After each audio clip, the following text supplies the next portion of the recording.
Hello, and welcome to the MMO Report, your #1 vacation destination. I'm your host, Casey Schreiner, and this week we're focusing on the MMO that started it all, Ultima Online. Yes, that's right, next week we'll see a new expansion for the grinding godfather titled the Stygian Abyss, and last week we got to sit down with Joshua Drescher and Calvin Crowner from Mythic Entertainment to find out what they've done to make sure this is the best Ultima expansion to date. Ultima Online is the oldest and sort of, in my mind, most revered, massively multiplayer online role-playing game in the world. It launched in the late 90s when Bill Clinton was still president, and has been going strong ever since. And what we're here to talk about today is actually our 8th expansion for the game is coming out in the second week of September, and that'll be the Stygian Abyss. It's our first expansion in 4 years. It introduces a new race to the game, the Gargoyles. This is the first new race that we've brought to Ultima Online in, 7 or 8 years.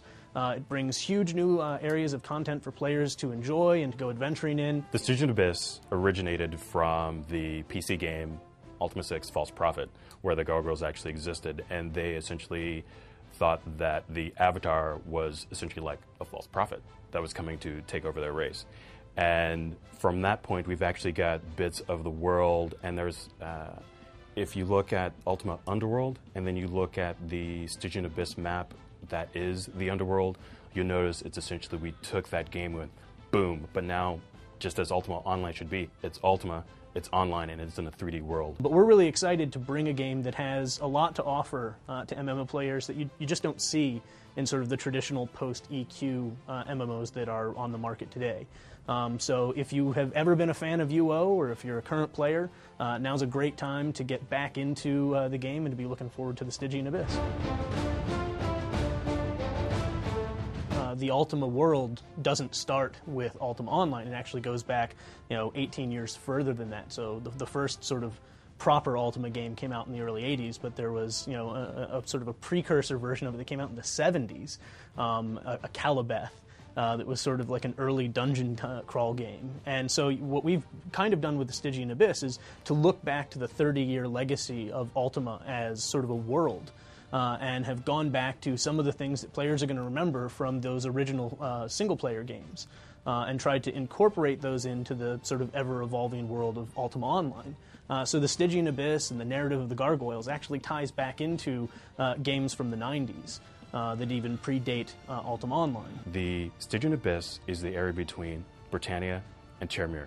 So you have to get quests in order to access and get into those things. So if you roll a gargoyle, you'll start in Termir. If you roll a human, you'll start on Fire Island and come down.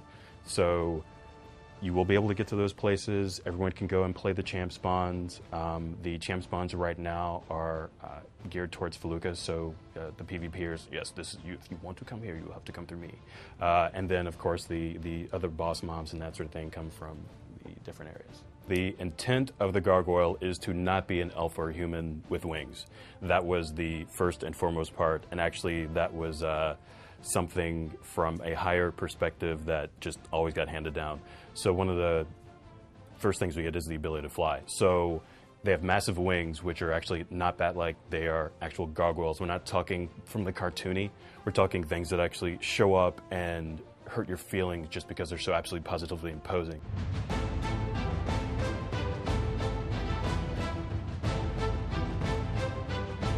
How we created the gargoyles is we tried to simplify them, giving them certain attributes that only they can do. So mysticism, imbuing, and throwing are those things. Where humans and elves have archery, gargoyles have throwing.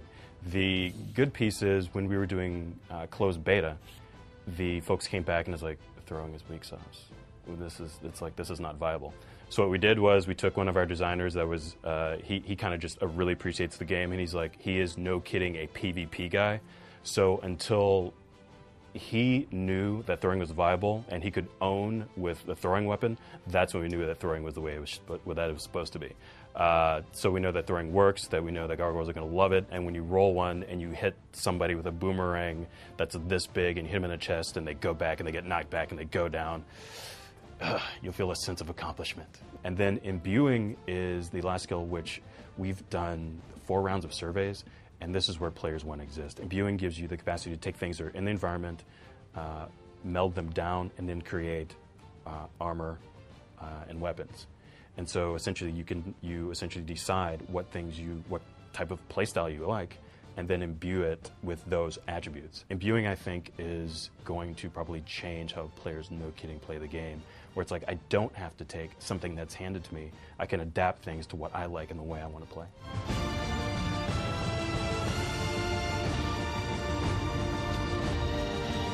We've been working for the last 4 or 5 years or so trying to bring UO into kind of like the next generation of MMO products. And we learned some hard lessons along the way. We had the Kingdom Reborn client that we launched a couple of years back, where we really tried to upgrade the game in the way that you kind of sometimes ham-fistedly do, which is go, well, what it needs is fancier graphics, shinier bits. That's really the thing that players are looking for. And actually what we learned was players love the original core traditional game.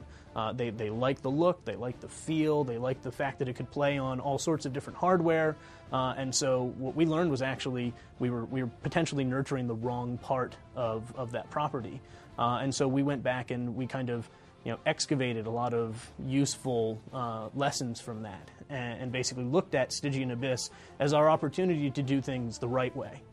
So Stygian Abyss actually will give players the ability to use a new sort of upgraded client, but it also gives them the ability to stick with the traditional look, the traditional feel, to play all that new content, but to play it in the way that they've been playing it for potentially 12 years.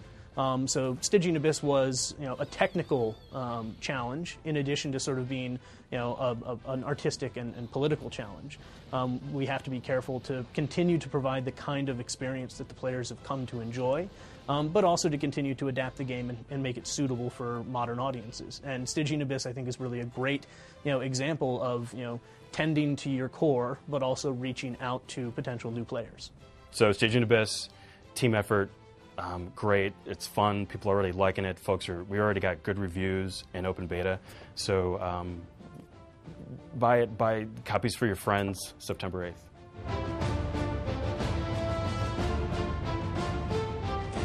Well, sounds like Lord British still has some fight left in him. Thanks to Josh and Cal for taking the time to sit down with us and check out the new Stygian Abyss expansion over at uoherald.com. So until next time, I'm Casey Schreiner. This is the MMO Report. And I'm not sure if you know this, but California is currently on fire. All of it. Los Angeles has been covered in a haze of smoke for the past week. And I'm not sure about anyone else, but I'm pretty much over it. So fire, you have been put on notice. Kindly exit the state and don't come back until you've learned some manners.